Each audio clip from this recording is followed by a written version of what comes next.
Okay, well, no sound, we'll move on. So we'll just carry on with the meeting. So please ensure that your microphones are off. And before we will begin, I will ask Father Michael McDonald to lead us in prayer. The meeting is now being recorded. Thank you.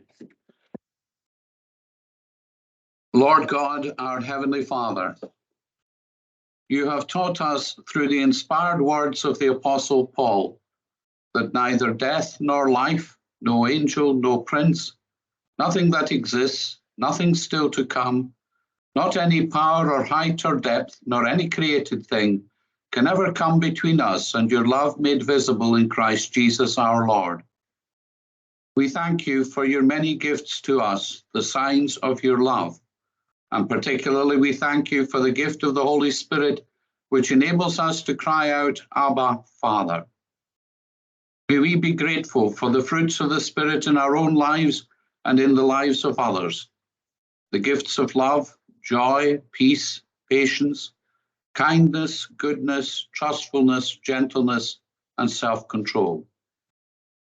In all our efforts in the work of education, may we recognize the giftedness of our children and young people, and may we always be aware of the responsibility of stewardship which we have over their development.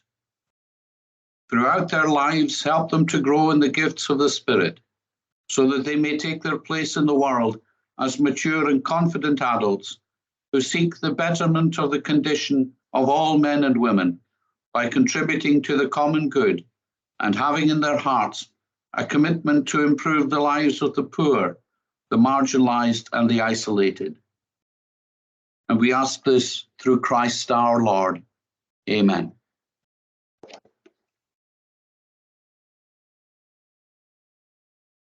Thank you, Father Michael. So you'll be well versed in the conduct of the meeting, but I'll remind you as usual, if you are a member of the committee attending remotely, please leave your camera on and your microphone off. Officers, please leave both off unless you are asked to speak to a report or answer a question. A reminder of those members in the chamber of the queuing system. If you wish to ask a question, please leave your microphone on in case you want to come in or to come back on you wish to come back on a response. Committee members will be given priority. In regards to declaration of interest, members must leave the chamber or end the call remotely. Finally, a reminder that the meeting has been live streamed and recorded. The recording will be made available on the caller's website following the meeting. Item 4 will be taken in private at the end of the meeting, and prior to moving into private, participants other than the relevant officers and members will be asked to leave the meeting. So we'll make a start and we'll start with the minutes. The minutes of the meeting of the 21st of June. Are they for approval, please? Approved. Thank you. Declarations of interest. Members are asked to declare any interest they have in any item of the agenda. It will be helpful if members express why they are declaring an interest in the item concerned. Members in the chamber, please do so now by pressing your microphone or remotely through Teams by using the raise hand function. Does anyone have any declarations of interest? Nope, doesn't look like it. Okay, thanks. We'll move on. I'll start with the, I should have gone on, but I'll start with the tributes and the good news stories. So, Laxdale Primary School. The primary 6-7 class qualified for the Asset Schools Air Race Challenge 2022. This STEM challenge will include 4 areas: recovery, create, inspire, and lead. Pupils will be awarded Young STEM Leader Awards upon successful completion of the challenges. The Nixon Institute. Pupils in S4 to S6 attended a healthcare presentation delivered by medical staff from the Western Isles Hospital. They were given advice regarding UCAS applications and interviews. They then enjoyed a practical session where they learned to suture, CPR, and insert a cannula, etc. All the pupils provided very positive feedback and felt it was helpful regarding career choices and applications. Castle Bay School.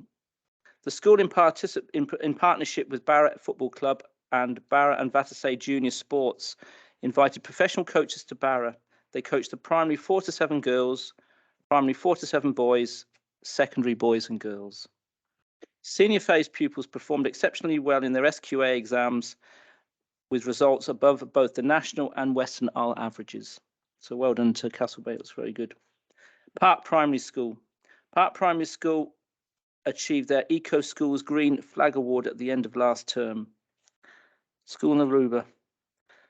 School Naruba were recently awarded Silver Accreditation Rights Respecting Schools Award. Achieving this accreditation has taken a lot of work from everyone at the school, and awards recognise significant achievement in the promotion and recognition of children's rights. Finally, Dalyborough Primary School. The Scottish Book Trust has announced 10 schools who will receive fully funded author residencies this school year to inspire a lifelong love of reading and writing. Applications were received from schools throughout Scotland. Dalyborough School has won one of the free author residencies and will work alongside author Emily Dodd on a creative project around storytelling, nature and local wildlife. Thanks a lot. So we'll move on to the first item. So we'll start into item 3, which is performance management. It's a report by Director for Education Skills and Children's Services. This report provides an overview of the Education Skills and Children's Services Department business plan progress and related performance for Q1 22-23. You're speaking to this report, yeah. So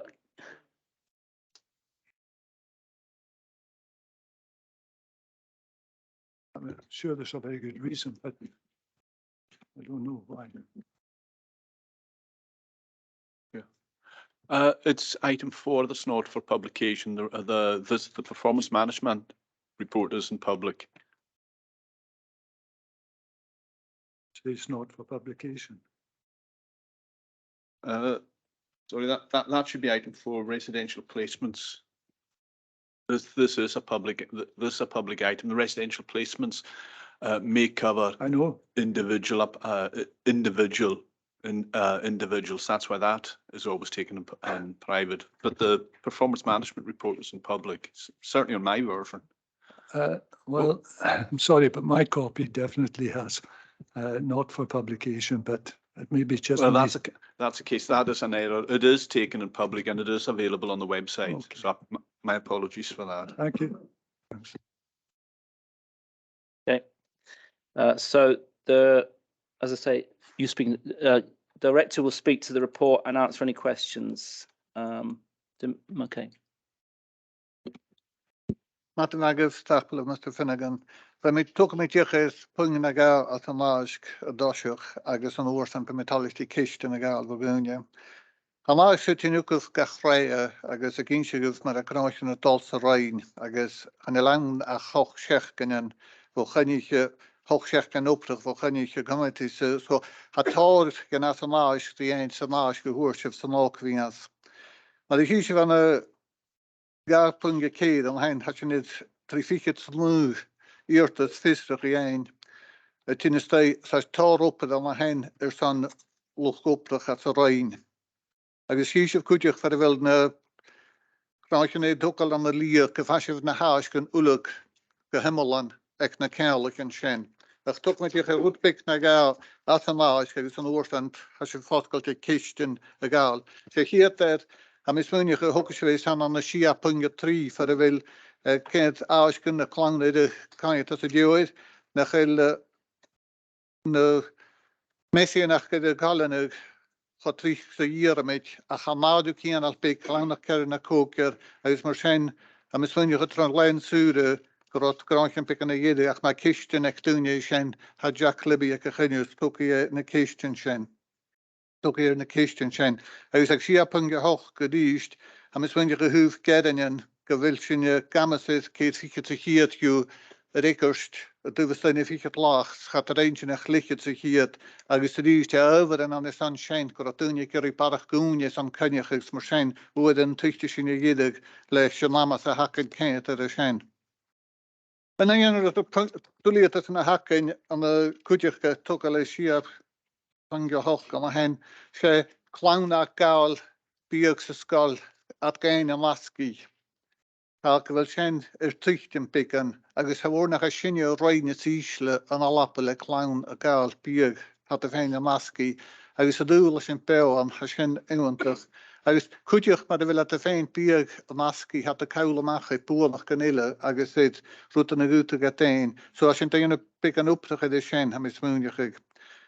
Húh na skalten agus na hakan díanú ha húh op het galig, ha polit na galig an estiisial agus ha sin cos a jakin. Agus a húh scrútian as a trí blian am a dhéideach an a scrútian le de bhíann sca a pandemic a cha sin táise réid optrach a ríist le luch scrúti tá scoil an a skalten spi barach an opper sin hí pile gúkov as na blianach an di tín. Agus as na ré an di tín kuideach. A húh clown viad a go mechas a skol, exclusions ha barach ju sin é bhíann agus ha spin go bhfuil fólaisiach go bhfuil clown even a táiseach is na skaltenári a cinn pican audiovic ha bhór chuid an chláine me a cha barach dúl an cinn le audiovic de chláine. Agus sin na cóped agus féimi sin céint kuideach cha kuid an chláine sin na chéiltíile is an úsach an na suúige farmals na skalten as na skaltenári. So sin na cóped cála hí lucóprach san Gudison agus schideh sin éin I go réad a fiúmolcan is an bui bhór. So go bhfuil clown é go amach a náú céit na sáste na díramid a cha a mi dóchas go seo túris a sin na cópaid agus go déit na hadú an sios as an nacharach. Nes de húh kunnasten sa srein a sin céit an de hochtpunge ga an a hen go bhfuil sin na cópaid leir laun agus bíbúan é chud éid bhaun cos a géint sin mar sin cúpla sé leirlan agus mar a diadh sinnne de líbrice sa géint sin is dáin sa dí teachine de leirlan na chuteach san náimúí teach. Agus bharach é sin ha bisúneach me Christian an na húh a nedeket mar is an ma cloudide a dhéanana he cuideach so flickrí sé kiiste me Christian a go bh húh na hadh é nach gan a hen. So tal sé Christian a gal bú le den láisce sin.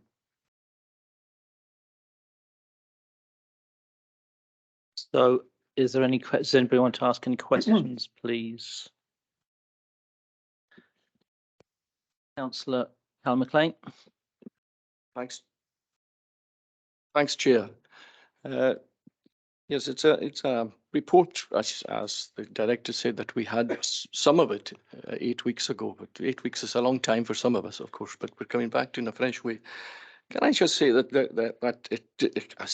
as he's pointed out already, that it's disappointing to see many of the targets.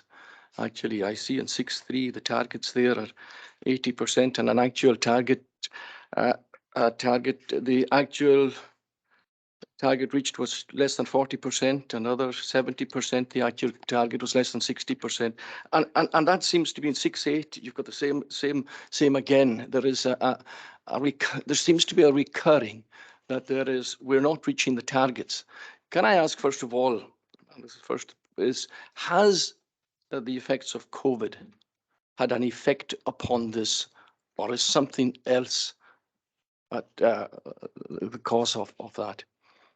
Ha meske rutan an amsúneach ha mar a bida húh get an sé tuch dúne ein as an lang mas na fichat lá an il fichat lá fat a sechat agus féimi sin optrach ha leitúne het get an gianú na asan is charm tinne bhrín zinne agus go matrich ka sin to muúna céir sechgan agus sé sinna dúile te smú a hakin agus amsúneach go da Mr. Libby is steach a chéiste húh ha clown they can't disagree.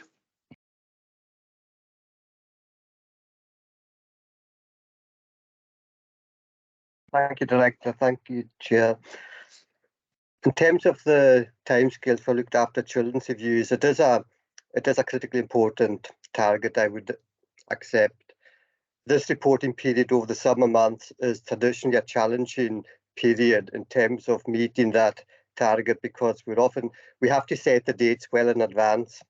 Now, having set the date well in advance, what we do have is examples and many examples of staff annual leave to take into consideration, and we would rather the child social worker be at the review than not. So we often have to arrange for that reason. Without going into finer details, some of the parents of our children in care work off island, and their rota system has required us to shift the dates for that reason. And in addition to that, again, going back to my point about the time of year, the summer period, we have to take cognizance of people's holiday plans. So it is a critically important target for us, but I would argue it's not as important as having the right people at the right meetings at the right time. So having child and parent participation at these reviews is critical. Now, what I would say is that the system requires us to put dates in advance, well in advance, so we're tied to that to a certain extent. But I do think we need to give some consideration as a service to how we better plan the next review, so to speak, and plan it in such a way, even if we have to plan it early, to try and work within this target. But at the same time, we have to listen to children's views that they can be attending too many meetings. So we don't want to, by the unintended consequence of arranging early meetings, subjecting children to additional meetings. So we will get it right, that's what I would say. But for this reporting period, that's some of the reasons for it. Can I say a supplementary to that? We knew that over the last period of time, COVID, the Scottish Government has put a fair amount of money into authorities. How much of that COVID money have we still to spend? Mrs. MacLeod, the record, now the West on the record of the Hosk. Madavel Tilishinukov. Hello, thank you, Chair. We did get lots of different grants, so it would depend on what funding stream you were referring to, and I can dig out the details on what our balances still are to spend on the COVID funding that we received. I just speak to some school teachers and some schools, and they seem to be quite. They don't seem to know that there's any has come to their schools. So I'm just saying that is the comments that I'm hearing in the community, that this money hasn't trickled down to the schools. Is that correct, Anne? No, I wouldn't say it. The grants that we had mainly for staffing funding covered additionality in the schools over the last period or so, but we can dig out the details for it. And I think most of the funding that we have left was for education recovery, so utilities costs increases and IT. Yeah, that's fine. Sorry, I want to go on to one more question, and then I'll be quiet on this item, and that's in item 8.2. And it's to do with one of the risks that is mentioned there. And one of the risks was, as I remember reading it, is to do with a teacher excessive workload. Now, we've had that coming through the LNCT, that there was excessive, that was to do with bureaucracy. I don't know if I've got the right one. Yeah, there it is there. There's insufficient staff to open libraries and excessive workloads. Does that mean in libraries or does it mean in schools? Because we've had through the LNCT, so those people who were on the LNCT there was a paper come through which we were dealing with excessive bureaucracy. Is that to do with schools or is it to do with libraries? I see. So it's primarily libraries, yeah. That's fine. Thanks. You finish that. Sorry. So Councillor Mackenzie. Thanks, Chairman. A couple of things on the benchmarking. Well, the literary performance, it says that Cornyn Ellan, 3% decrease. Now, I know there was peculiarities over the last couple of years, but what was the Scottish average, you know, compared in comparison with the 3% decrease in literary?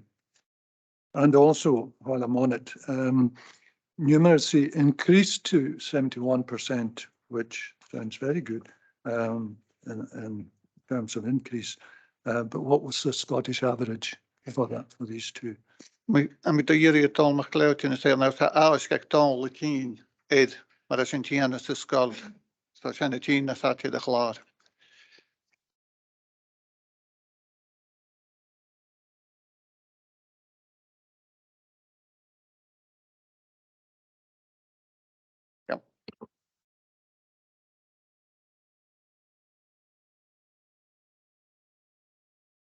Angus, sorry, Councillor, can you just put your mic off, please? Yeah, just so Donald can answer. Yeah. 7.6 dol. 7.6. Thank you.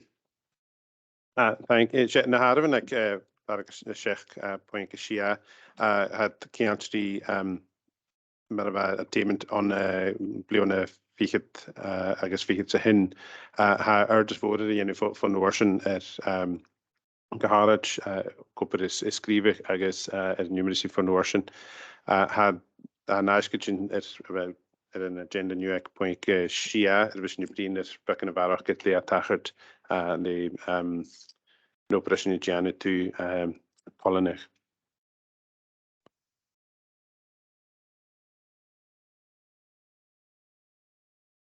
Okay, right. Thank you. Can I also ask then, school exclusion rates in the Western Isles, how, I'm sure it's somewhere in some report, but how does that compare with Scottish average?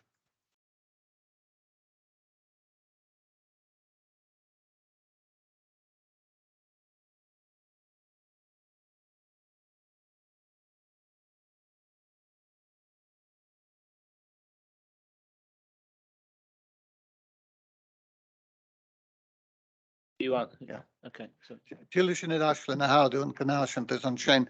Mae'r amera at egol sŵas acyn at y cwmys di bwyn yn leile sy'n cam o tŵa ac at egol sŵas acyn an cwyl sy'n et deilig ydi sych i yn nachal sy'n clecht ydi fi sy'n sych y gaswda ar mae gyn mae'r hwrf mi a barach tŵa ac yn leb mwg adw fic dy chlwyn sa sien at bwy id na hadu ac yn san arsyniach.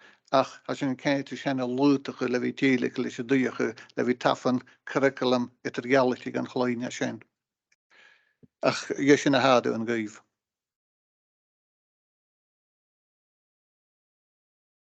happy enough, right? Okay. So it's Councillor McCormack next. Sorry, it's Neil. Did you want to say? Did you want to say something? I can Yeah. give these figures just now, just looking them up. Yeah. Sorry, that took so long. I was just looking them up on local Okay. government benchmarking framework. The exclusion rate for children in the council in 2020-21 in Scotland was 11.9 against 23.7 in Elan Sheard. For literacies, the figure was 66.88%, and for numeracy, it was 74.6%. Respectively in these ones, but again we can get these figures out to people, but that's from the latest local government benchmarking framework figures. Ben, thank you. So I take it from that first figure, it's almost twice the Scottish average. Or am I picking that up wrong? Yes, Chair, that'll be for the TERS 11.9 against 23.7. I think again, the numbers here can be quite small, so one or two people can have a significant skewing effect on the figures. So it's quite challenging just to compare in that way, because as we've heard, one or two people with multiple exclusions can really increase their figures. But it's one that we're looking at as a department to bring down.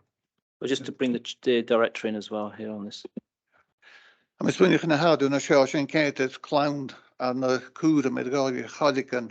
Is rin gan é dietar gealach a hacan a bh útar is an inna leis tíad mór go bhfuil siadh sin achgus an fuúta a gút go scalte néile fuúta a gút go scalte náraid. Agus chanéil sin acanne ag níide agus sé dúlan anna siad a fáscuin agus sé rotúra an gain agus sin céit is siadh sin suringin i féid gan chláine sinna sanna fémolach ganach go chalanne seachaí go go mecha sa sáil ach féimi is múneach is sáhailteach chlócoprach is chlán néile agus sé sinna damas a hacan agus sé sin a döbhar a mis múneach na háú nach an chláirst ach cuma sinna coprach a géad san siadh na seada fe ganna chláns ganna dúneácha sin.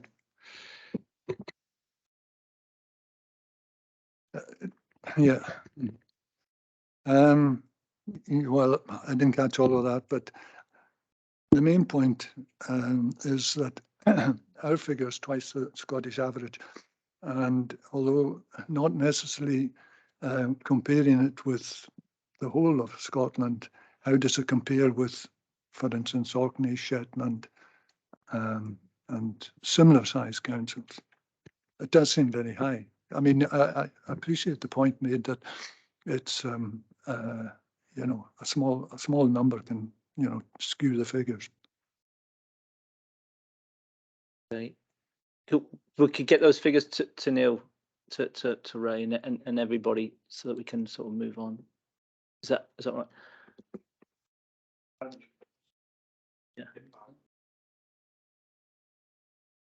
Just to distribute the figures out, yeah, so we can move on.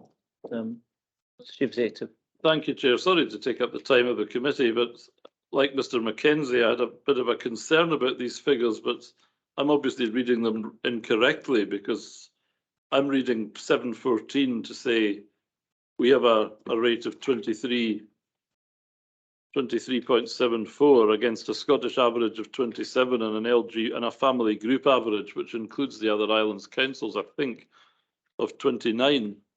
Which suggests we're below the Scottish average. Am I reading that incorrectly? That's in paragraph 714.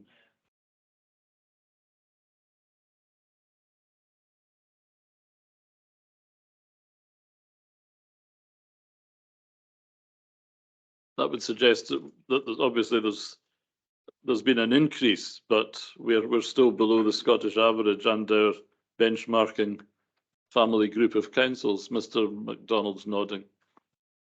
So we're still below the Scottish average, but obviously the increase is a matter of concern and attention. Yeah, Thank you, Chair. yeah. What we'll do is we'll get that all set out properly and get it over so that everyone's clear on exactly what that position is. Okay. Right. You're right with that, Ray? Right. Thanks. Councillor McCormack. Thank you very much. Yeah, just first comment on that last discussion we had. It is amazing the difference that one pupil can make to these figures by having multiple exclusions, and it's really just one pupil we're dealing with. But I wanted to ask the director about school meals. I think, Director, you made reference to a fall in free school meals. If I've picked you up correctly, that surprises me because in the present circumstances, I'm rather expecting that will increase, and it's a very important factor in terms of assessing poverty and the need for support. I just wanted to understand a bit better what the situation is.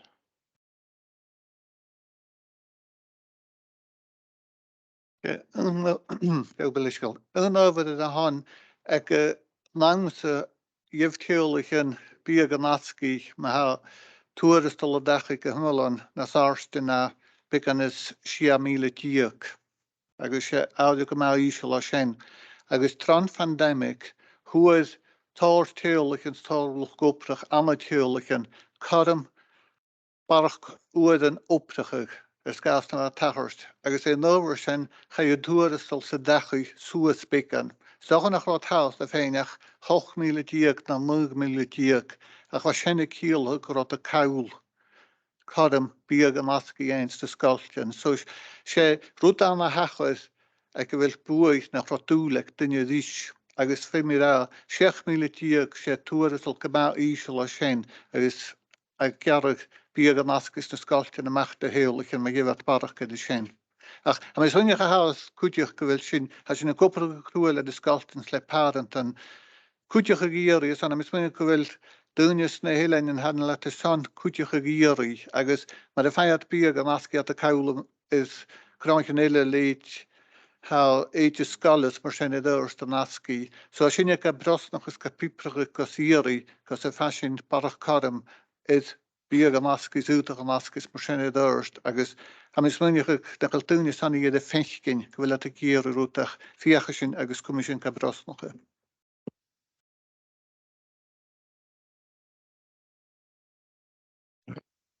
Excuse me. Thank you very much, Chair.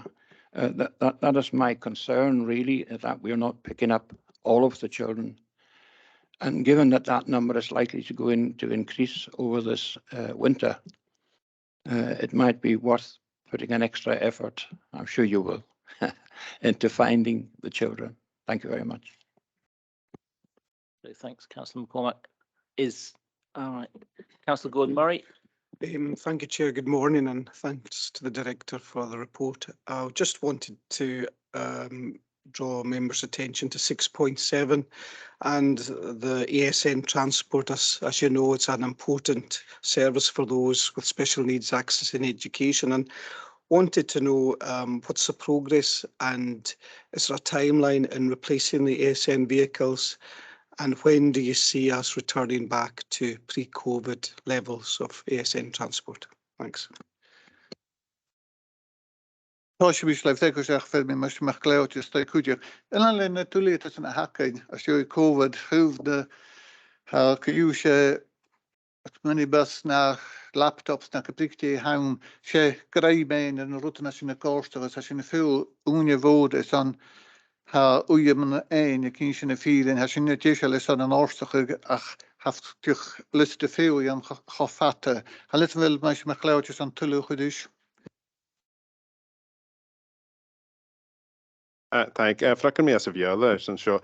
As the Director has said, we're just in the process of moving towards procurement of the new fleet of vehicles. The finances have been identified for that, so we're over the next 2 to 4 weeks should be getting ready to make that procurement. But as has been identified, we have been hitting delays in the access of vehicles, and in addition, as well as the procurement of the vehicles themselves, we've got the extra step of several of them being requiring to be converted to become wheelchair accessible, which does add to our lead times. But we're working as fast as we can on that with our suppliers. In terms of the second point in Councillor Murray's question, ASN transport continues to be allocated solely based on the needs of young people as identified by the schools making the applications on their behalf, and we have not got a reduction in the use of ASN transport post-COVID, other than the fact if there are less children requiring it, that anyone who is entitled to ASN transport to our schools that has been assessed as needing it is accessing it. And if there's any change in the numbers, it's to do with the change in needs rather than the change in any policy decision. Thank you, Chair. I was not just focusing on the schools, but also the college and Macaulay Farm as well.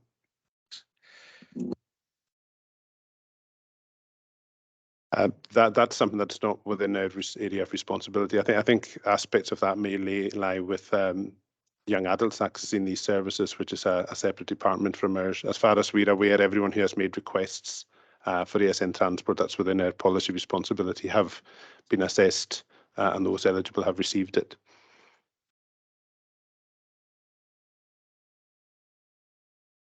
Right, thanks, Lachlan. So Councillor Kenneth McLean, please.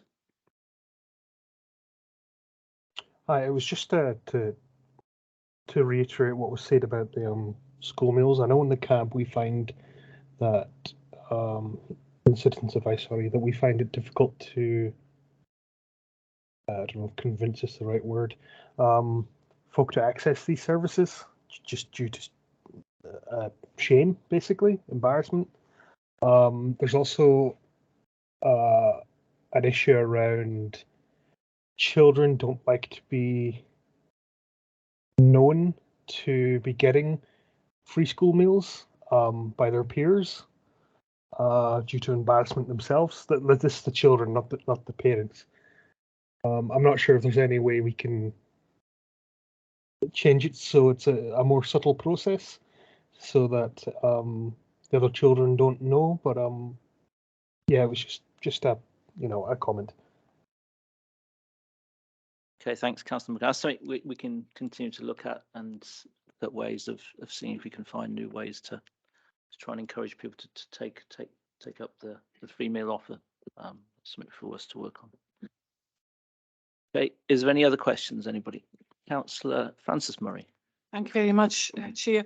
Can I ask the Director, progress has been made with the tripartite working with Orkney and Shetland, because it's something that I feel is absolutely imperative for us as an education service going forward, because some of the best work I was able to take part in my previous life was that kind of tripartite working with the other islands. So that's coming up in the next report, item 5. So we'll just put it in there, and that's fine. Is everybody happy? Any more questions? Kenneth, is that a legacy hand you have up? Whoops. Yes. Sorry. Okay, I'll thanks. get rid of that. Right. So do members agree recommendations 3.1? Great, thank you. Right, we'll move on to item 5. Item 4 we'll take in private, and this is the Three Island Collaborative Improvement Review. The report details in the progress and outcome of Three Island Collaborative Improvement Review that took place in May 2022 as a partnership between Colin Island Shire, Orkney Islands Council, Shetland Islands Council, ADAS and Education Scotland, and Donald MacLeod will speak to the report. Thank you, Donald. I'm a delicate while I'm the Vrinish Nash Shows of Yella and you second Hakamir Fatis on Agoltria. So I'm going to just take this report in English today. And first, in response to Councillor Murray's request there, this report does form part of a series of work that we're doing with Orkney and Shetland councils. This is a significant collaboration, and it's leading towards recognition of other work that we'll be working on with the two island authorities, and there's increasing and strongly established links across the three islands. This report is for information for members in relation to a specific exercise that was undertaken with the three island authorities together in collaboration with Education Scotland and ADES, the Association of Directors of Education Scotland. Within ADES and Education Scotland and the national partnerships, there's been a commitment that all 32 local authorities across Scotland within their education and children's services areas undertake self-evaluation and collaboration for quality improvement. And the mechanisms for doing that have been involving bringing authorities together as either duos or trios to undertake that work as a peer-to-peer self-evaluation exercise supported by officers of ADES and officers of Education Scotland.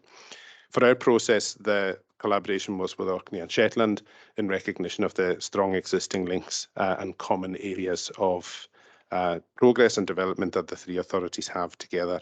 So the report in the majority takes you through the process of that collaborative improvement review and the ethos and purposes behind it. At 2.4, it sets out what the agreed improvement evaluation question was, which was a focus on the senior phase, with the three authorities having identified that the experience of learners in S4 to 6 and the associated experience prior to that in the BGE and their post-school experience was very significant for all three authorities. Within that, there were 3 sub-areas that were looked at, identified in 1, 2 and 3 within paragraph 2.4 that gives a bit more detail of how the review was structured. Onwards into the body of the report at 6.3, it shows how in co-design with the three authority representatives and the members of the national bodies, how these 3 areas were subdivided into more detail around the research questions. The most probably important section of the report is, excuse me, onwards in section 7.1 to 3 and 4, in fact, the whole of section 7 ultimately, which is focusing on the findings of the review. In 7.1 and 7.2, it sets out what are the common findings across the 3 authority areas together, in recognition of what I spoke about there in terms of the commonality of our current position.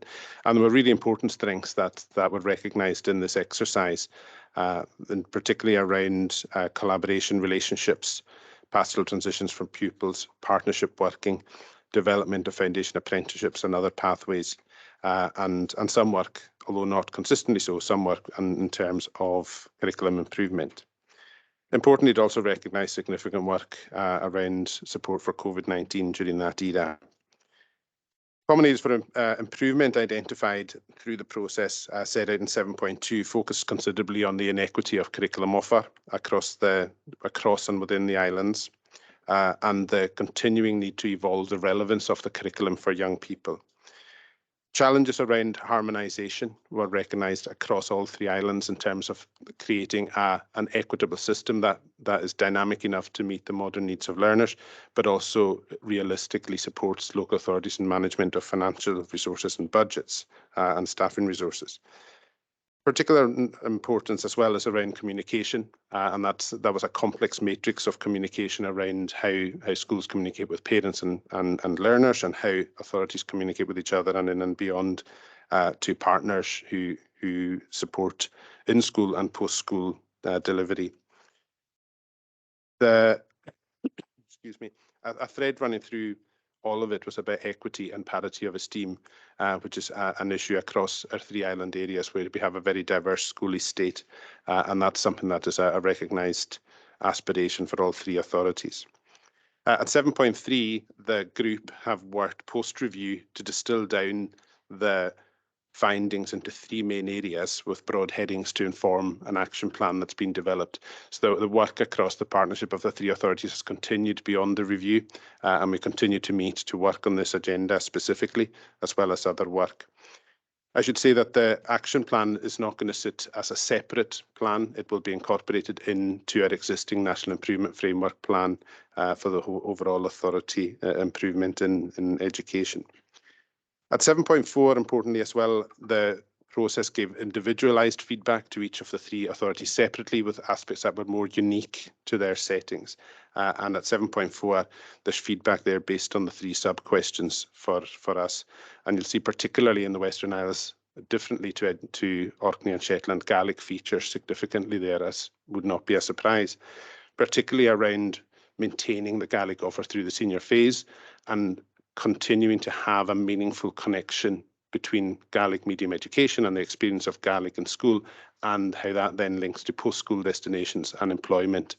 And the reality for us as a service in terms of attracting young Gaelic speakers into key areas of the economy where we are experiencing high opportunities in employment, but low capacity and issues around recruitment.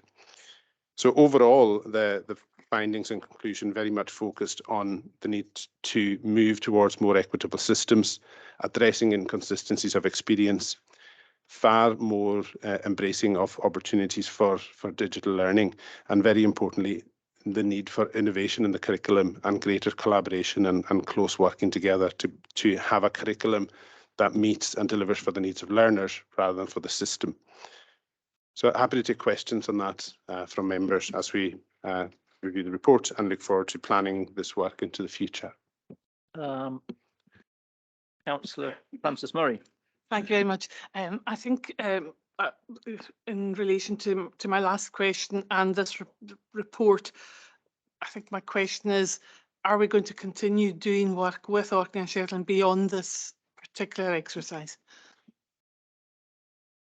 Yes, absolutely, Councillor Murray, that will continue. This exercise forms only part of our collaborative work with Orkney and Shetland, and one of the findings of the report itself, and particularly in the feedback and the opportunities that staff had to work together through this exercise, was the will to wish to continue to do that. For example, one of the things that we're looking at the moment is trying to provide interaction between the 3 authorities at different levels of the system, so that, for instance, at the level of teachers, we're able to hook up for collaborative subject networks where teachers across the authorities can work and communicate together. right through to director level, where the 3 directors are already meeting routinely on a regular basis. We are now meeting within the Northern Alliance with our attainment advisors and officers of the 3 authorities together purely as a 3 island group, sitting within the overall work of the Northern Alliance, but with a specific focus of the 3 islands working together. So we're trying to bring this work forward across all aspects of the system. Can I just come back in? I think I'm really pleased to hear that, because although working within the Northern Alliance obviously has all the benefits that brings, there are unique things about being an island school, which I think working with, as I did with the rector in Anderson High and Kirkwall, and I think the same sort of schools in that would have parallels with our own other secondary schools can be found much more so than in mainland authorities. So I'm pleased to hear that.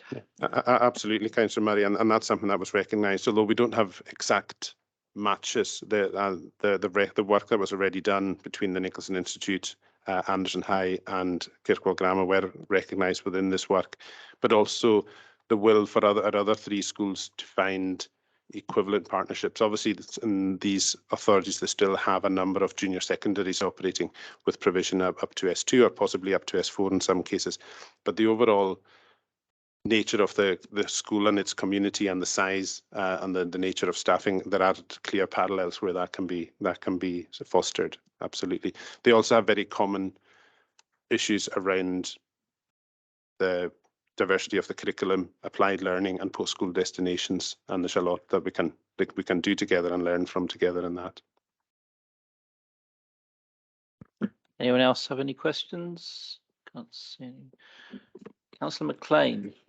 Thanks, Chair. Yeah, reading through the report, it's very encouraging to see that the 3 island authorities are working the way they're doing.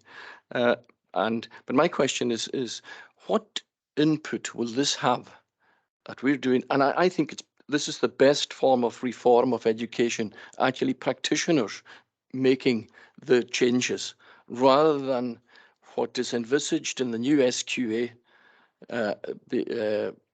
It's really to many of us who are reading it, it's a reformation of the old SQA, because the same people seem to be included in the reformed SQA, and I can't see anything new coming out of this reformed SQA. So what I'm saying is it's really excellent to see this coming, that practitioners are actually doing it, whereas I think the new body is, in my opinion, just reading what it is even worse than the old one. So I see, because you've got the same people who are running the SQA. It's no wonder teachers are becoming disillusioned, by the way, when they're seeing learning and teaching being advised by people who have never sat in a classroom once in their lives. It's so my question is, what input will this have? It's great having this work being done, but the input into where the reforms are coming in Scottish education, do you see an input being put into that? Thank you, Councillor McLean. Yeah, I was actually at an ADIS meeting on Friday last week where that very issue was discussed, and there is recognition that this systems-driven improvement is really important and hugely valuable. ADIS as an organisation is coordinating the outcomes of each of these collaborative reviews across the country. Approximately half of authorities have participated so far, and the other half are scheduled to do so.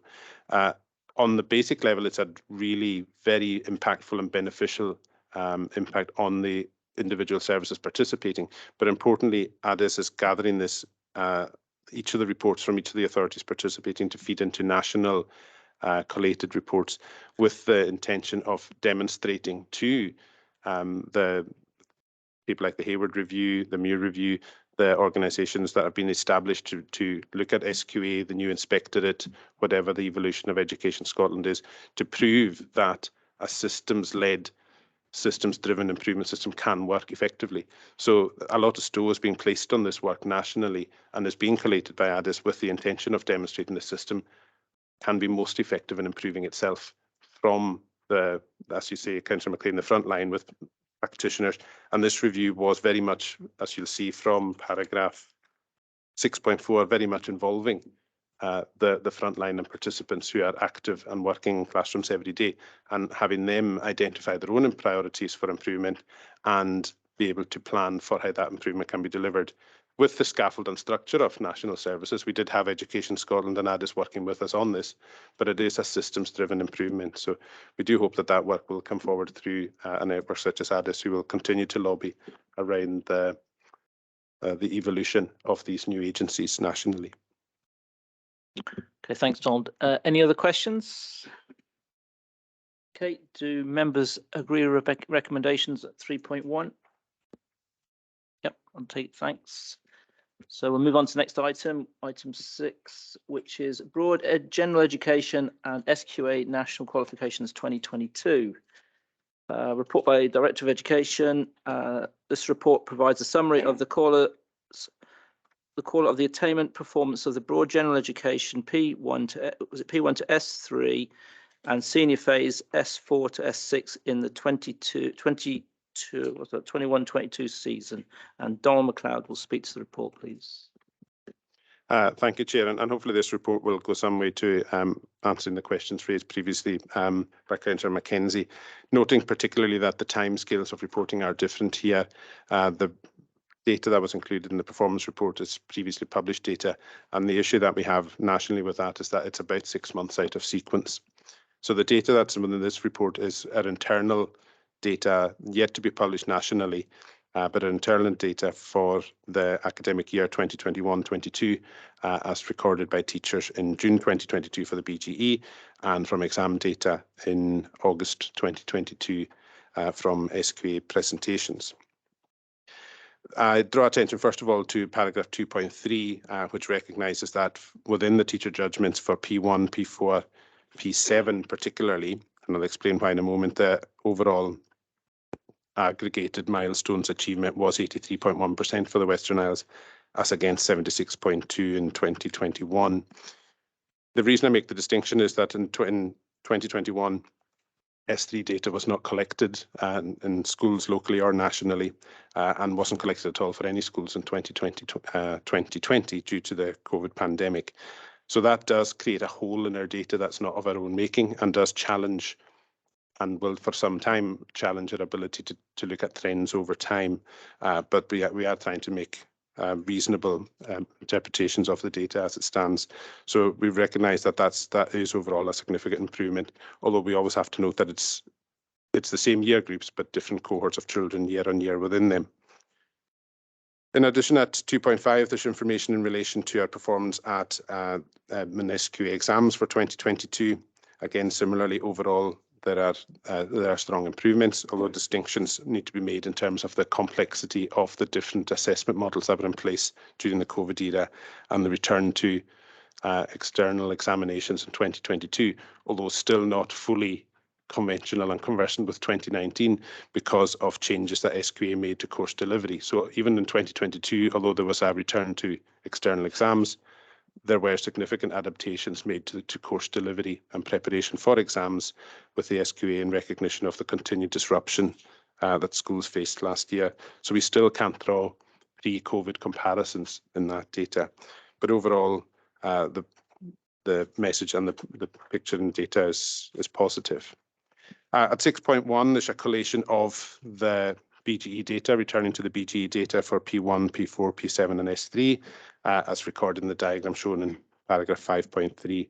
That is the percentage collated attainment across our school estate for these 4 reporting year groups across the literacy and numeracy organisers, and overall a picture of improvement from the previous year. At 6.2, there's a table indicating the percentage change from the previous year, obviously with the exception, as I've just explained, of S3, where data hasn't been available since 2019. And the data shown there is the comparison with the last recorded S3 data in 2019.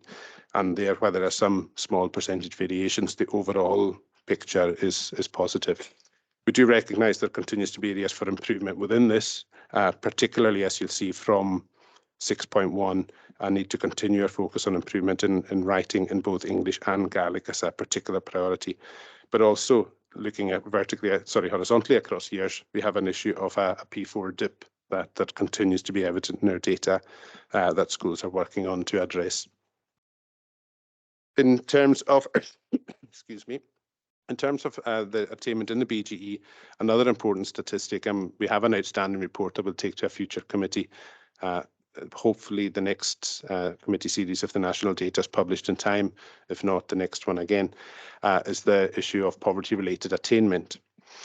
We have a system where we have funding from Scottish Government in relation to supporting poverty-related attainment gap, specifically the Pupil Equity Fund.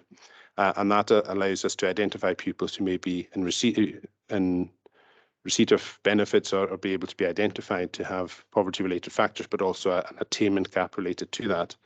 And in the collation of our data so far for attainment in 2022, the aggregate of that is about a 17.25% reduction in attainment for those identified to be experiencing poverty.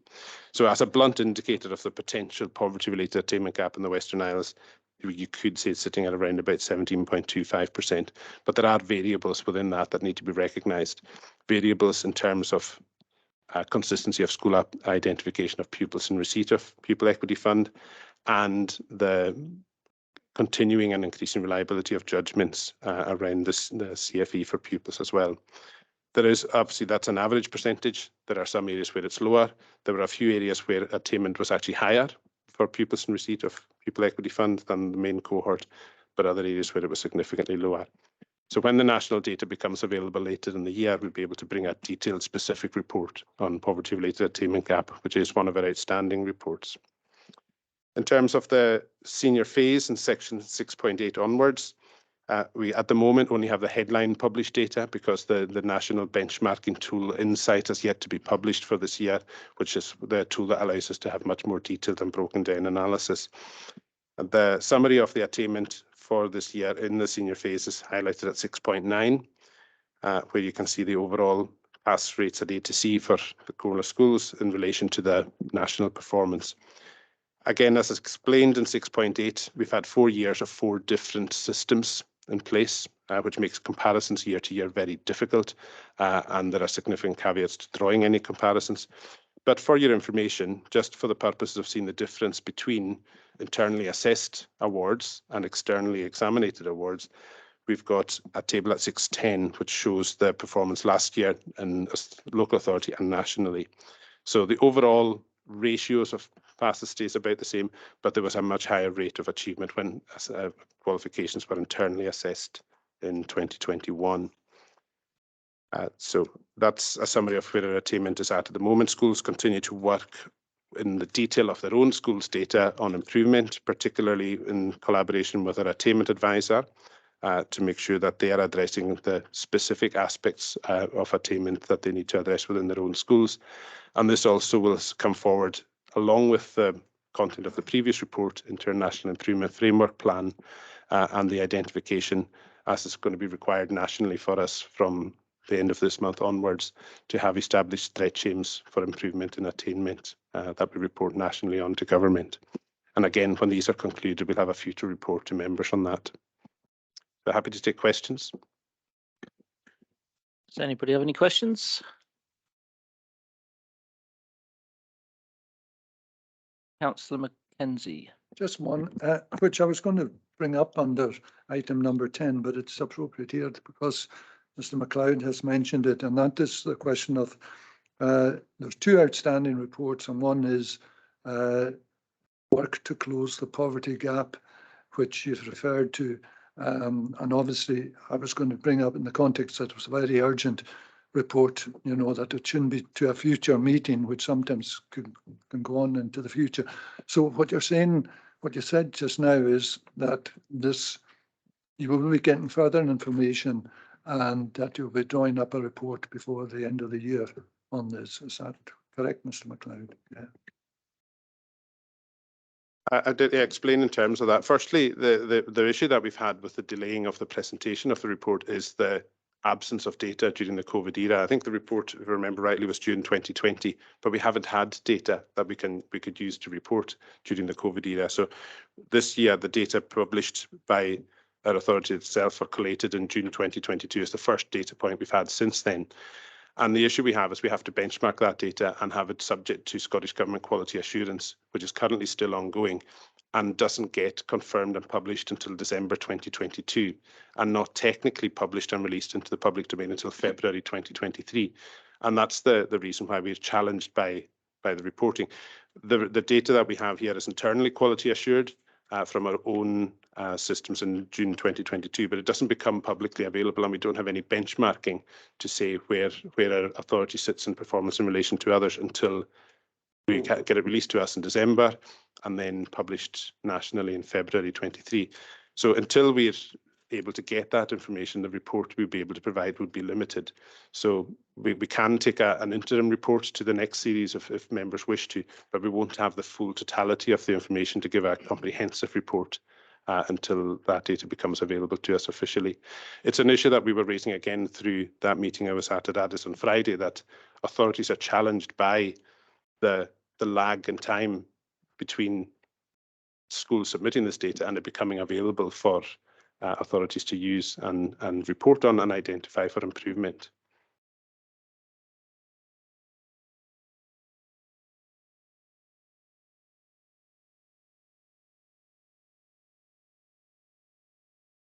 Yeah, thank you. I would suggest that it would be handy for the council or the education committee just to have an interim report, rather than wait for the information to come from SCOICOM and all the rest of it. But to see where we are just now or by the end of the year, because it's a very important one, obviously. Thank you. Okay, right, we'll go with that. You're happy with that? We'll do that. Okay, Ray, we'll get that organised. That's not a problem yet.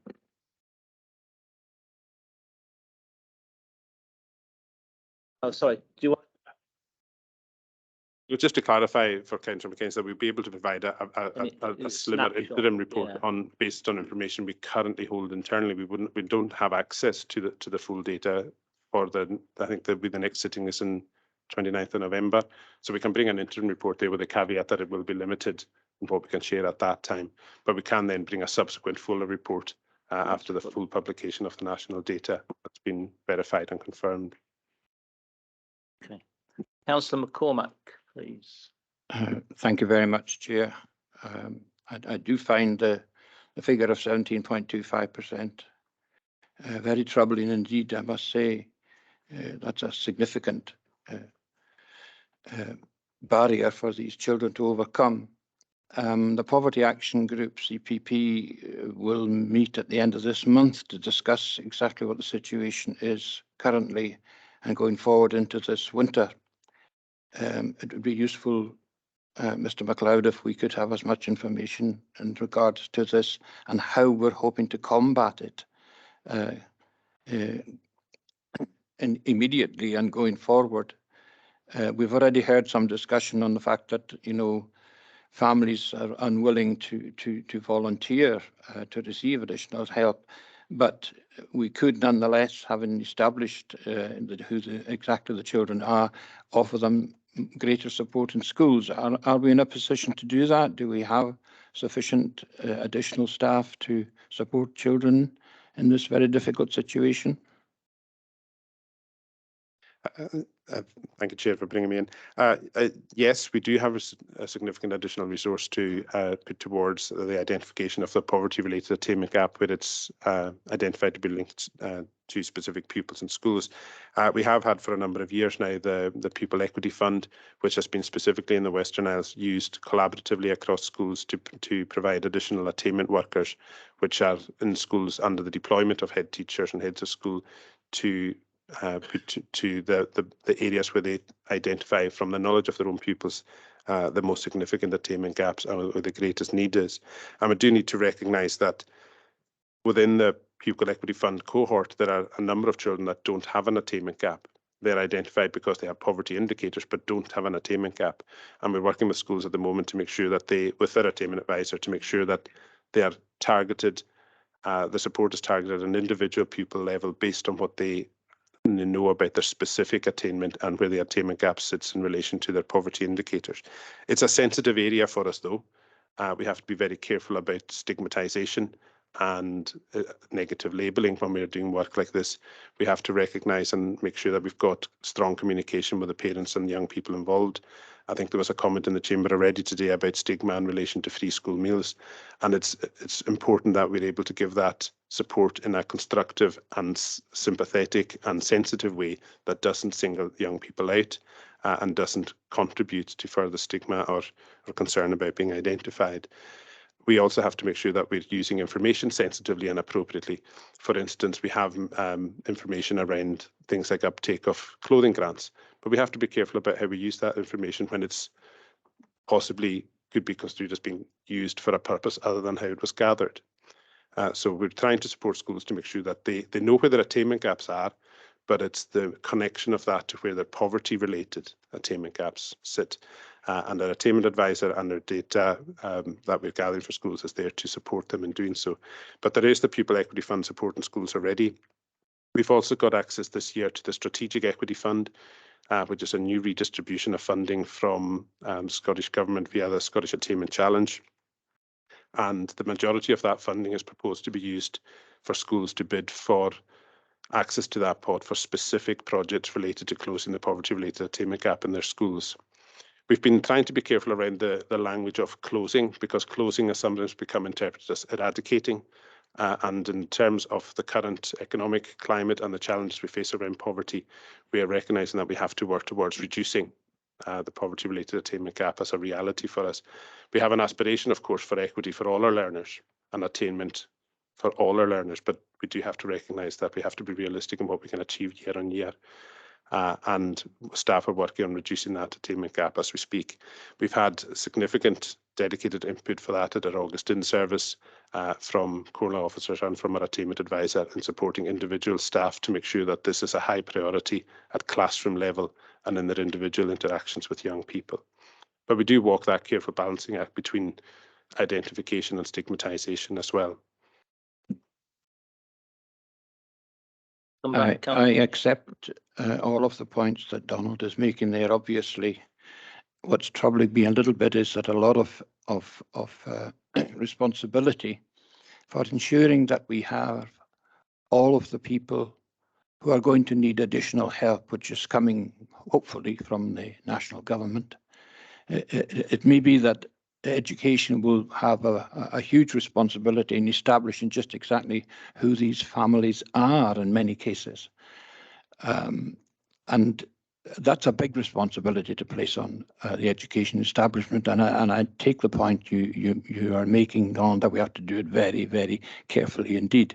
But we also have to make sure that we can establish that number, and I suspect that that number is going to increase significantly. And so we must encourage our schools to realise that the number probably will be increasing, and that they try and be as accurate as possible in telling us just exactly where these families are, so that we can make sure that they get the additional support. Thank you. Yes, thank you, Councillor McCormack and Chair for bringing me back in.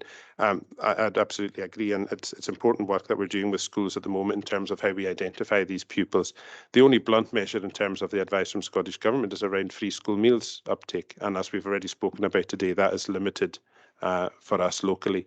So schools have been supported to have other means of identifying families that may be in receipt of other benefits or have other indicators that could indicate that they could be in poverty. We also have a set of criteria of higher risk factors that the Scottish Government have provided to all authorities, where you wouldn't use them alone and in isolation, but they are identified demographic risk factors that schools can use that would mean that certain families with these characteristics would be at a higher risk of being in poverty, and schools can try and make informed decisions about that then.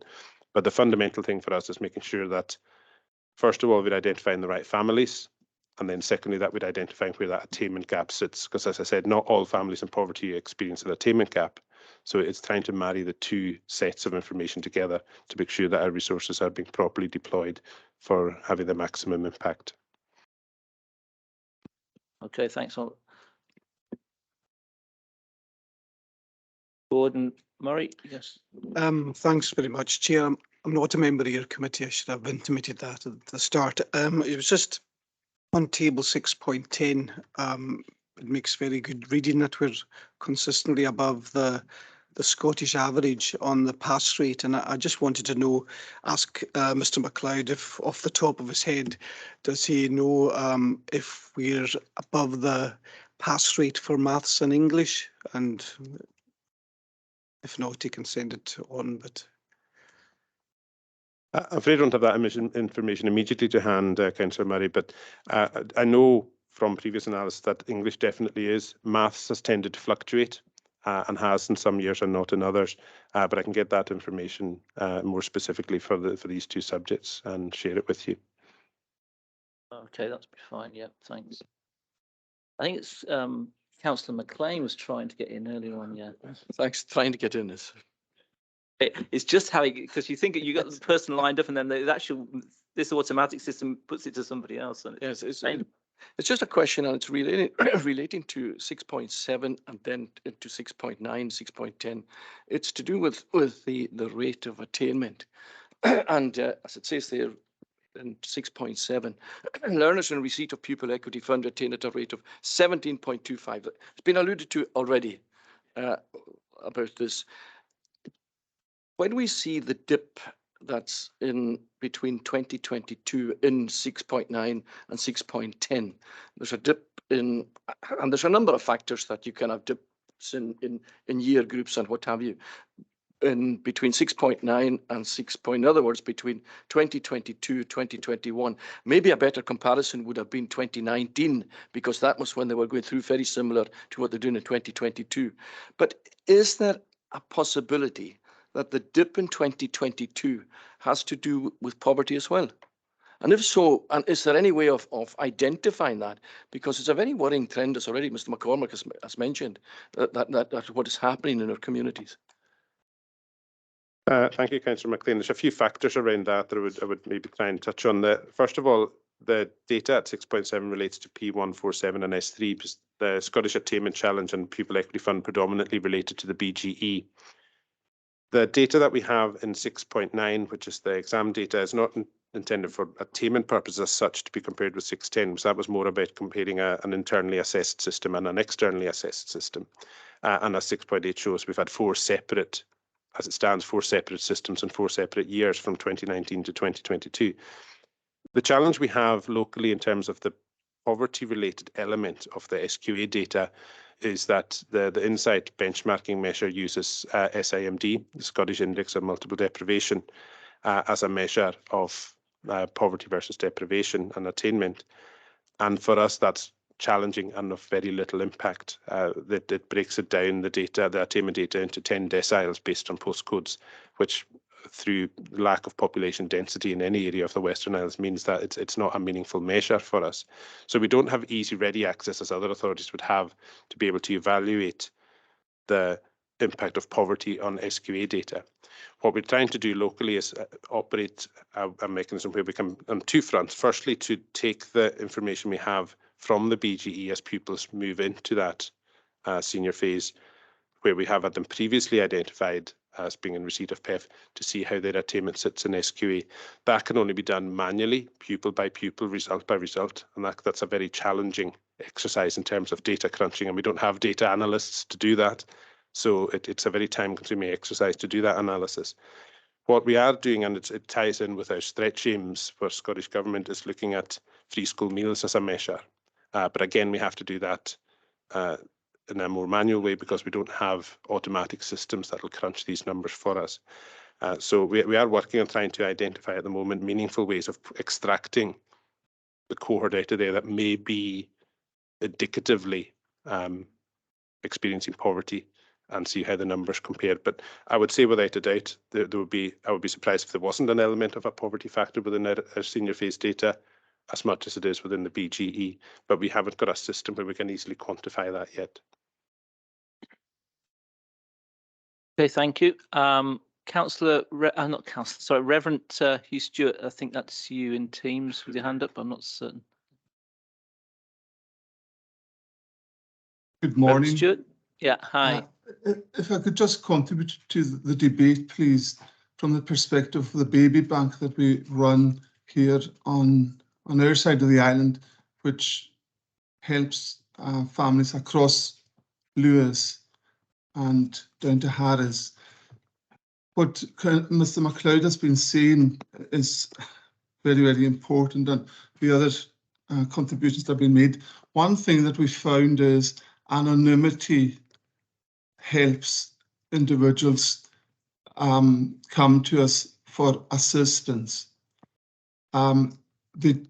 Most people don't want to be known that for maybe once in a lifetime they need assistance for whatever reason, and we do that confidentially. And because of the confidentiality, people are willing to come to us, and also in a strange way, our rurality, being a wee bit away from the centre of Stornoway, even though we help in Stornoway, people are more happy to come to us.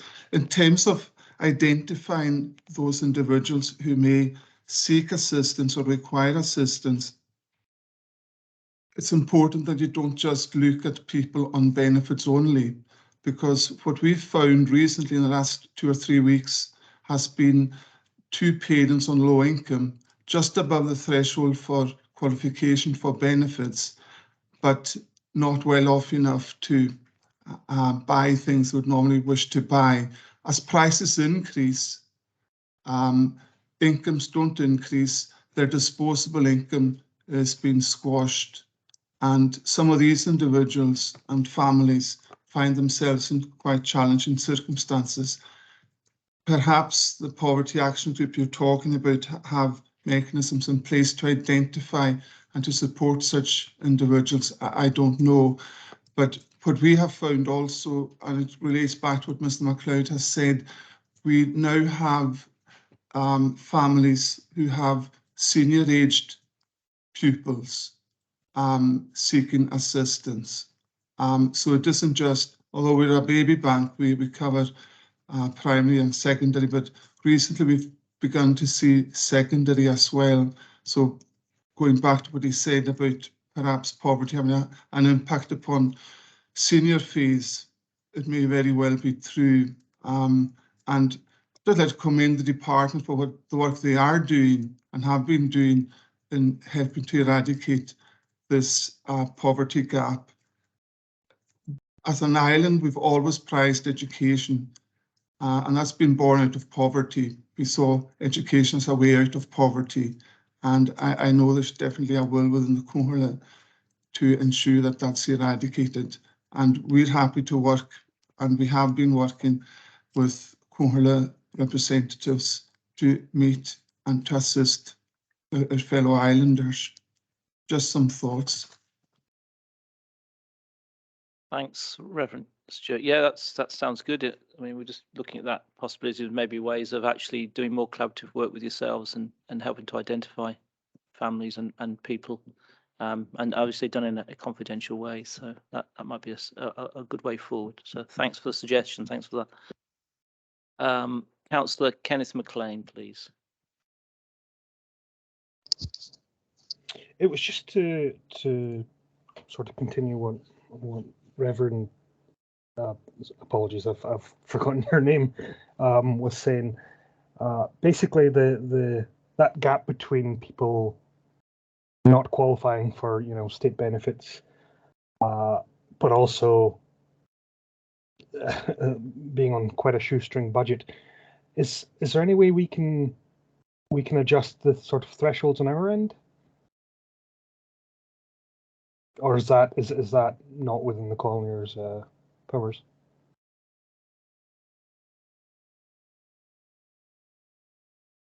Does that make sense, or have I just? Yeah. In terms of eligibility for free school meals, that's a nationally set threshold that is consistent across the authorities. I wouldn't be able to answer. I would need other colleagues to indicate whether the Cónchurla has any jurisdiction to adjust that eligibility. But the eligibility that we apply is consistent to that used in other authorities across the country. There is a difference in the allocation of clothing grants where the Cónchurla has added an additional band of eligibility, where it's increased the income threshold there to, I think, 20,000. That's an estimate. I think it is 20,000 that's used as the income for clothing grants. So that's something that's been within our discretion to do. But I wouldn't be able to say confidently whether there's any local mechanism to adjust the eligibility for free school meals. What maybe is a greater challenge is within our gift is to try and increase uptake, as has already been spoken about today. As the director already mentioned, we have seen challenges this year where families have managed to, through the COVID era, take on additional work, which has been a positive in itself, but has ultimately led them to being ineligible for some elements of benefits as their household income has grown. Equally, we have issues where, as an overall positive, the universal supply of free school meals to primary 1 to 5 has been beneficial to the young people involved. There's no stigma, it's universal, everybody gets it, but it has meant that families feel that they don't need to apply for it anymore. And the issue with that is that although they get the universal free school meal, they're not then in the system when the Cóirle or the government use that as a mechanism for the distribution of other funds that have free school meals, summer holiday payments, other one-off payments and supports for families that are being given to the council to distribute through the mechanism of the applicants that we have for free school meals. So one of our big messaging to families at the moment is to try to make sure that even if they are in that band where the receipt of the free school meal is universal, that they still should apply to make sure that they get access to other financial incentives and benefits for them. In addition as well, we're, as has been said, working with schools to try and get that uptake up to make sure that we have the best information we have about families in receipt of poverty. It's a constantly changing picture as everyone's circumstances change. We've been trying to make it as easy and accessible as possible for families to apply. All the forms have been moved online. It's a single application process for clothing grants and free school meals. We've been working with DWP to make sure that it's flagged to the point when people are in making applications or seeing about other benefits. We have done mail drops to all households of paper versions of forms previously as well, and that's something that we're looking at doing again, although that has its own issues. And as we move forward, we're working with comms team as well about how we can get some further information out to help support families, whether it's to raise awareness, support completion of applications, highlight other benefits and support that's available through this. So it is an agenda we are continuing to work on, but I'm not clear on the gift we have to increase the actual eligibility threshold. Okay, thank you very much. Okay, right, I'll press this button and we'll see who gets first. Can Mr. Councillor McCormack. Thank you. I won the lottery. I would have to say, Donald, as just Mr. McLeod just reminded me, just to make the point that the collaborative working that goes on in the Western Isles in regards to supporting people who are in poverty is first class. It really is very, very good indeed. And to make the point, there are always gaps. And that's one of the issues. But at the recent budget board, there was established a significant sum of money. I think it was sort of left over, some money that had not been taken up through various COVID matters, not necessarily related to education. That sum of money is now available, but I don't think we agreed at the time at the budget board exactly how that money should be used. But we did agree that it should be used to support people who are in difficulties. So that might be one way of filling some of the gaps that we're talking about here. And I don't know if anybody can add to that. Leader, do you know if we've... I'll just bring Derek in here. So he can. Where? Thank you, Chair. There's a report on that going to Policy and Resources Committee. Okay, thanks. So we'll Councillor Frances Murray. Yay! Thank you very much. Actually, between me pressing the light and coming on to speak, Mr. McLeod did answer some of these points, so I'll be very brief. I think the idea of a really concerted information campaign, not just to parents, but to all people throughout the Western Isles, is something that perhaps we can discuss at at PNR in terms of poverty. But what you said, I think, is really important, ensuring that people know what's available to them and communicating that to them. From comments that people have made about stigma, maybe a lot of parents don't realise that they won't. It's not a system of coloured tickets like it used to be for school meals. The free school meal person having a different coloured ticket, which I remember in my primary days. For instance, in the Nicholson, and I'm sure in some of the other schools, it's cashless catering. Used finger identification, so no one knows if you're accessing a free school meal or not, and maybe some parents don't know that.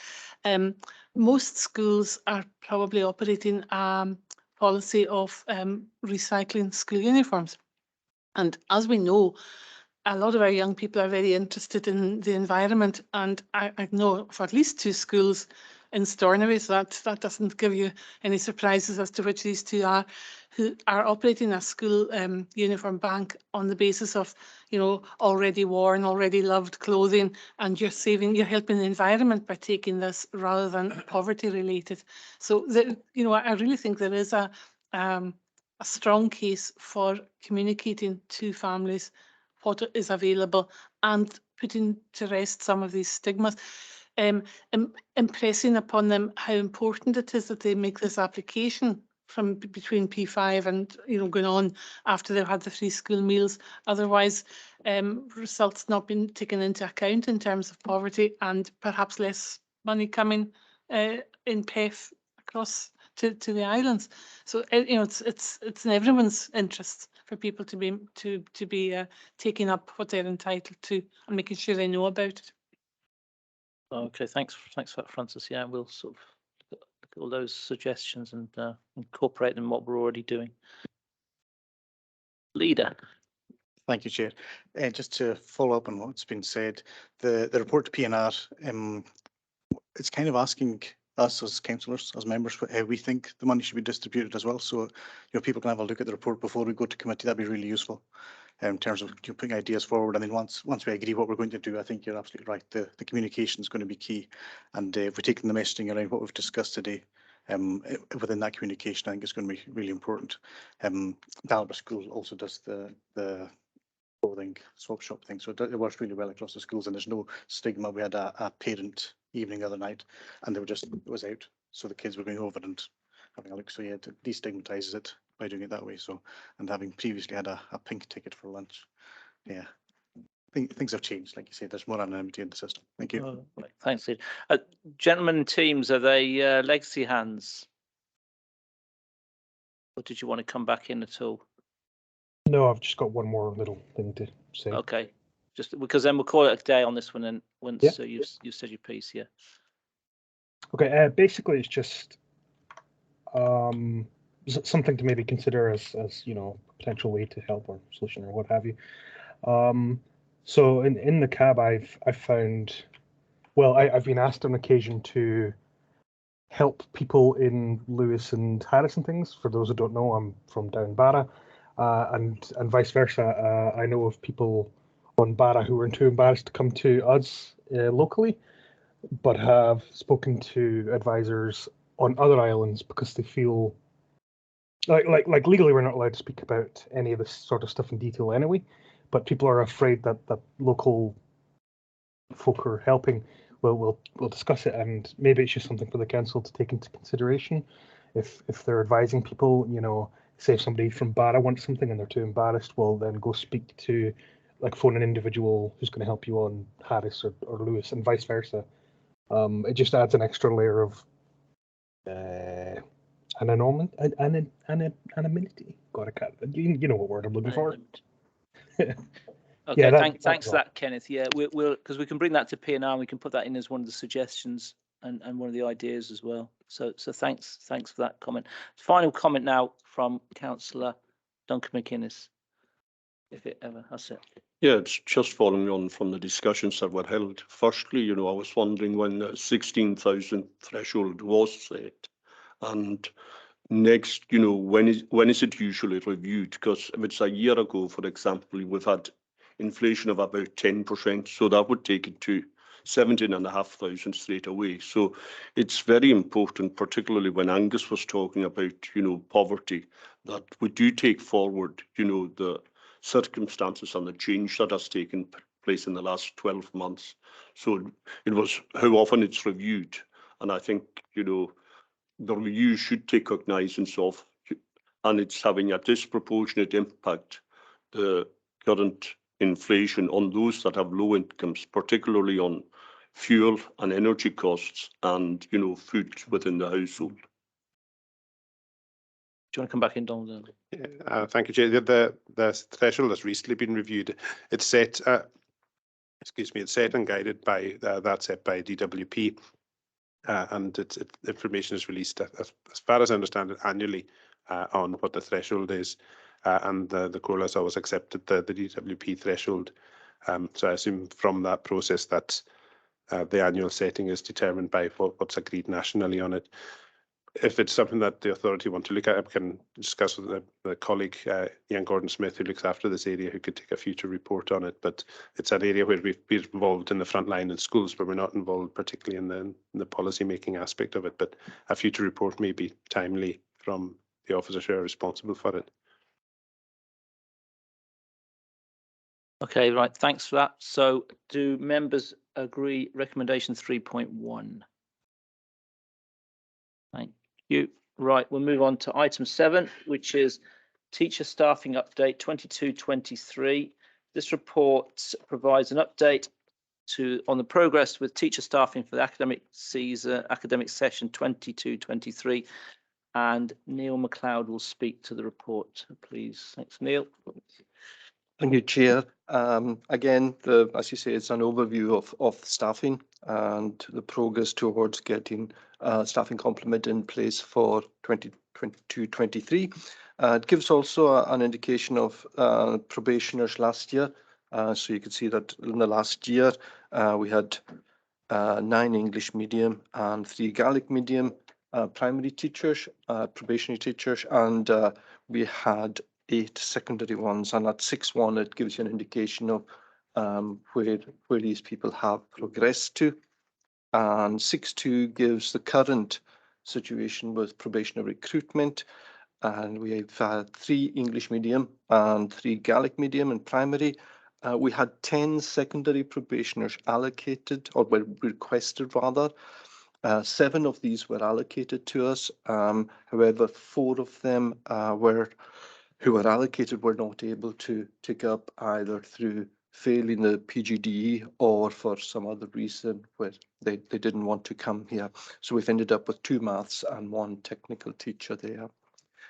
We have vacancies. At the time of writing the report, there was the biology one in Leonagledge, home ec in City Scott School.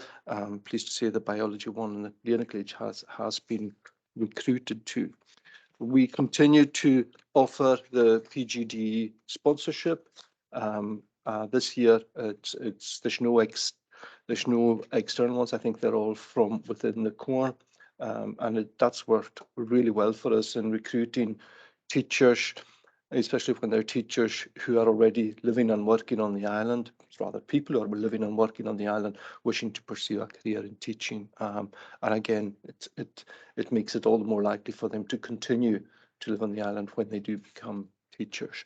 Happy to answer any questions, Chair. Is there any questions for Neil? Councillor McLean. Thanks for that report, Neil. One of the things that has come up with me is not so much teacher staffing. It's no, I still call them teaching preschool. Now, it's not been the practice in our authority to put teachers into preschool. Now, in the long and distant past, when I was still in the teaching profession, I visited a number of schools in other authorities, and it was actually registered teachers that were teaching in the preschool. Now, I know in my area we have problems with preschool, and I probably the director will say that it's probably throughout the islands in getting people to staff preschools. And really, I never did understand why we did not employ teachers in preschool, because the work there is as important as it is throughout the school. And it's been already alluded to in what the director had earlier today. So is there any way that we can look towards this? I know it's an added expense, but I think it's a very, very worthy way of looking at the staffing within the preschool.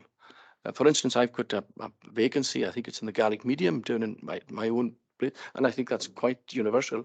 There is Gaelic medium preschools, a lack of them, and if we would put in even into these preschools even on a part-time basis. So I'm just asking if this could be put in, or maybe does it require us to meet or to do, or is it happening? Just ask Mary Claire to come back on that one. Yeah, thank you, Chair. Yes, Councillor, we actually have had over a number of years now, we have teachers in our schools working in our nurseries for a few hours a week, and that's been working really well. And I absolutely agree with you. I think there is room for us to move teachers much more in a more permanent position into our schools. Last year, if you recall, we had 4 English medium teachers who we had as additionality, and we used them to develop play pedagogy, and that was really successful. We have kept one of those teachers this year, and who's actually now based in the EDC, so she's working directly now with the early years staff.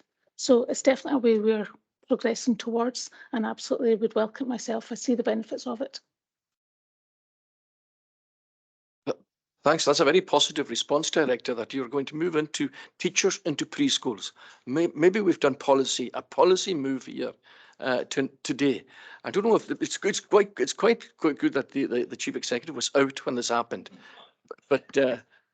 So sorry, I mean nursery. Sorry, I didn't mean nursery. Well, whatever. Yeah, I didn't mean nursery.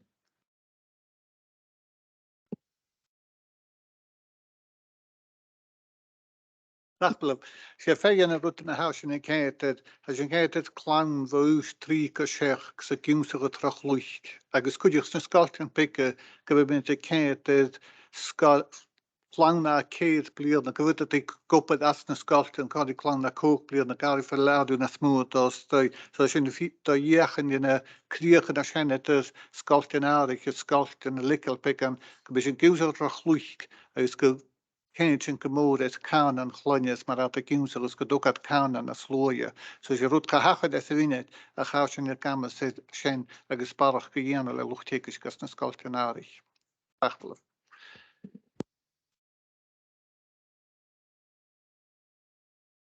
Director, that is a really excellent political statement he's made there. We're working on something, but we're not going to move towards a policy statement of putting teachers into preschool.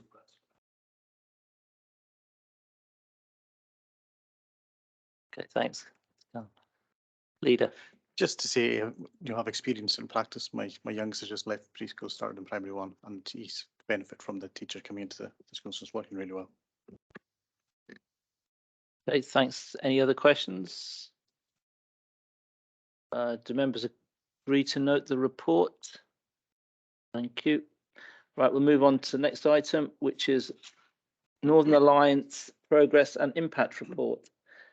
This report notes progress with the ongoing work with the Northern Alliance. The Northern Alliance is a regional improvement collaborative between 8 local authorities: Aberdeen City, Aberdeenshire, Argyll and Bute, Connaught and Lancashire, Highland, Moray, Orkney Islands and Shetland Islands. And the Director will speak to this report. Thank you. Bachblyf, Mr. Finnegan. Als je gauws gevestigd heeft, je gezegd in op de kateren zich in het toe, de Witianus of Leon naar Jeder. Ze zijn je te doen, als ze wil zijn peel voor de wilkadesen, als ze naar slugen naar waarheid. Ha karman naar heel de luchttekens gekoopt gekalen, hadden ze een hoog goederen en in het al. Agus ha op het iemand die wie tolle dorst, agus heb naar de hoek. gáirliche calma léine da bet he dú gur bech gan tí volch tiisk, agus dáifar bhfuil catracha sa cinenne tú a gopracha híise go mód gur am na dúnsacha a seo a lé an opad tíanú agus sam is muine go le bhór chuide go cheáta dí curriculum agus chuide go lucht tiisk go dat dós na skille nach go héin sa chlas.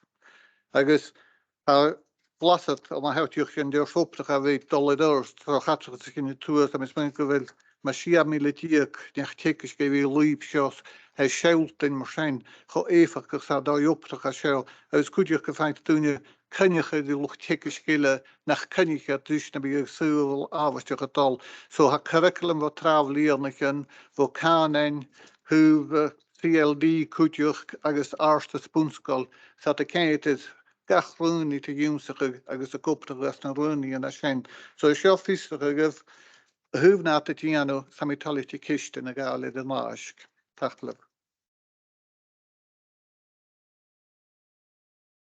There's Councillor Ray McKenzie. Thank you, Chairman. I appreciate what the director has said, and it sounds like an education. There's much to be gained from this. I just wonder how much. I may be a lone voice on this, but how much the council as a whole is gaining from the Northern Alliance. I mean, we are combining with a much greater group of councils, you know, from Aberdeen and Murray and all the rest of it. I see, you know, our similarities between Orkney and Shetland, along with the Western Isles. So I'm not saying we are not getting the benefit from the Northern Alliance, but we're not getting the benefit that obviously that some other councils will be getting in other fields, maybe not in education. And I just wonder, are we getting the benefit from being part? Is this another layer of bureaucracy, and is it costing us more than we're actually achieving? I mean, I haven't heard a great case for it yet, and I'm sure that, you know, somebody's going to tell me you're talking rubbish because we're getting all this wonderful benefit and it's not costing us anything. So, you know, I'm prepared to be convinced. That's all I'm saying.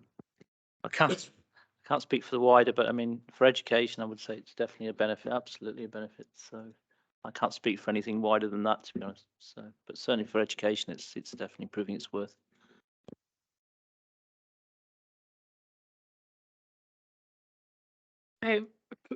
Sort of by coincidence, my comments are linked to what Councillor McKenzie said.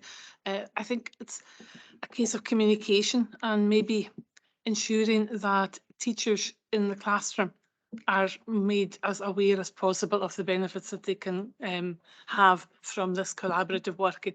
I know myself that there are really good opportunities, whether it's collaborative working, increasing your knowledge, working in teams, but perhaps not everybody, particularly over the last 2 difficult years, where they were really focused in classrooms on, you know, whether it was developing their online working during lockdowns or meeting the demands of SQA, which were very, very many. Probably classroom teachers are less aware of the benefits of some aspects of the Northern Alliance than maybe people in a managerial capacity are. So I think that's important that people know, and it's maybe a moment of levity to tell you when I put up in a PowerPoint in my previous life a comparison between our results and the Northern Alliance. One of my colleagues, who was noted for his flippancy, said, "I don't know who the Northern Alliance are, but have they got something to do with Afghanistan? I'm glad we're beating them." That was his take on it, and it was a joke, but perhaps not everybody is as fully aware as, you know, we are of the Northern Alliance. So I think there is merit in what Councillor Mackenzie is saying there, just ensuring people know what's going on and what's available to them. Yeah, okay. Cool. Excuse me, a dé bhach ag clúch teikis gan op ar catachas a chinine túirtí an neist dal grúnlíarna chin heidir goil meis me cléirt me sa fégus an hoca le ceannas an scaile ag na ceniu nach go séisam goil tá an luch teikis ag na ripí nach rá mar is an bred tugal an Health World Education Summit gros stúti 3 hiad gin luch teikis gacan is house am hen. Snu húf buin an optrach heidir go man fégus a gopa le buin cáin hat é luip sin buin traflíarna an atáiad luch teikis ag an luip sin. Há op í an hat is an a liatach a bar kan te go méún sin ach comisiné agus sérút an ha fás chafet dat sa vinet a cha fás agus ar mis muine goil búnach an mód an gan luch teikis gan luch optrach ag in sa hále. Thanks, sorry, thank you. Any other questions? Do members, sorry. Councillor McLean. Yes, I do think that we need to have more clarity on what the Northern Alliance are actually doing for teachers, for our pupils and for the teaching staff. I agree entirely with what you say, Councillor Mackenzie, but it needs clarification at the end of the day. And obviously what the reports we're getting is, I haven't heard one member of staff mention the Northern Alliance. Have anybody else in this? None of us have. One has. The leader, well, he's more up to date than many of us, of course. But I haven't. What I find is this to do? Is it practitioners that are working within the alliance? And I'm seeing the director nodding his head. It's not. How can I say? I say educationalists. Now I put that in inverted commas, rather than practitioners. Iar mé Mrs. Ferguson tin stoitiach an exemplar na ga fegi farvel luchtekis go kopet. Director, yes, Councillor. A number of our staff actually, just through conversations in our schools, absolutely take advantage of the Northern Alliance opportunities. And as a few examples around play pedagogy, as I said, the team that worked last year, they were involved in a lot of professional learning through the Northern Alliance. Also, middle leadership have utilised the Northern Alliance resources, etc. And as Mr. McDonald said, our Gaelic learners and also our Gaelic medium staff have utilised lots of opportunities there too. Around the sustainability agenda, there's been very good professional learning opportunities through the Northern Alliance. Also, I really could continue with a long list of opportunities that staff have taken over the last number of years. Okay, thanks, Marie-Claire.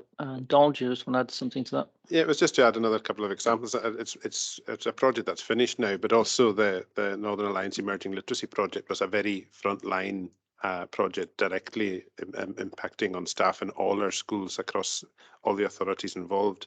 And that led professional learning and activity, particularly in early years and early primary, and that was very practitioner focused.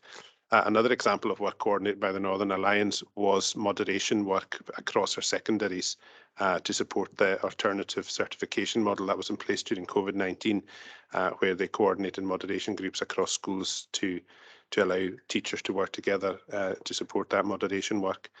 And another example that's in development at the moment is approaching the stage where practitioners will be involved is in absence of a consistent tool for measuring and tracking attainment nationally. The Northern Alliance is working with their equivalent, the South East Improvement Collaborative, to develop a package to support teachers in the front line in analysing performance data, planning for improvement using data. So that's collaborative work that the Northern Alliance is bringing capacity to the table to allow authorities to do. And it's creating these networks beyond the Northern Alliance to the other improvement collaboratives where they can partner up and work on common areas of development.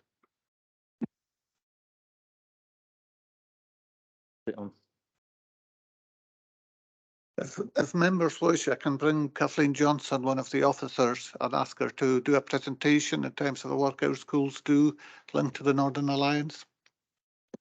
Would that be something you want to see? Be useful? I think it'd be useful, though. Yeah. Yeah, we can get that organised, definitely. Because they do a lot of, there is a lot of work going on, and it just be good that to help you with information as much as anything else. So yeah, we'll take that up. Thanks. So if there's no other questions, do members agree to the report? Thank you. Right, we'll move on to item 9, Volunteer Centre Western Isles. This report seeks approval of the payment of grant for 22-23 to Volunteer Centre Western Isles. Fiona McInnes-Beggs is available to speak to the report and answer any questions. Fiona, do you want to say that's it? Thank you, Chair. The relationship that the CORLA, or indeed Community Learning and Development, have with the Volunteer Centre is a long and established one. It works particularly well because in partnership we try and identify the issues that communities are wrestling with, and through the CLD partnership plan that I tabled here last September, you know, the Volunteer Centre they've been a very active partner in that. So we try and work together to address some issues, and also to highlight some of the benefits of volunteering, both within, well, for young people and within our communities, in terms of supporting committees. And across the islands, the Volunteer Centre have representation on Lewis, Harris, Dewsbury and Barra. And if I could bring your attention to 3.4 in the report, it talks about some of the highlights that the Volunteer Centre have been involved in. Particularly worthy of note, I think, delivering in 22 schools across the local authority area, and looking at the development of the youth volunteering pathways, which I suppose tries to clarify the different opportunities that young people have, and, you know, bring it together in a more constructive way, because sometimes it can feel like a very cluttered landscape for young people. So we've come together and we've worked on that, and we're about to circulate leaflets looking at youth volunteering pathways.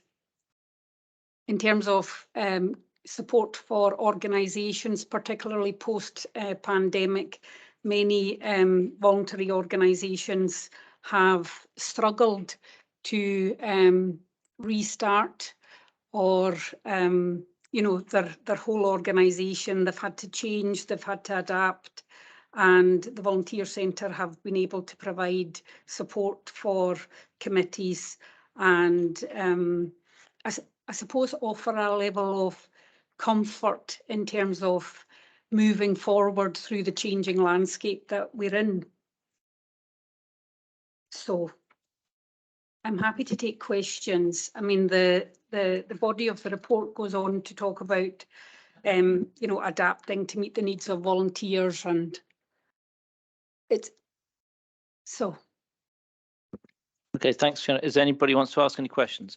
Councillor Mackenzie.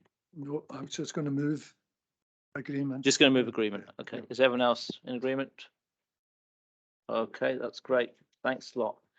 Right, we'll move on to item 10, which is reports outstanding. Do members agree to note the reports outstanding? Thank you. We're now moving to private and consider item 4, residential placements for children and young people. So if we can just set up for that, please.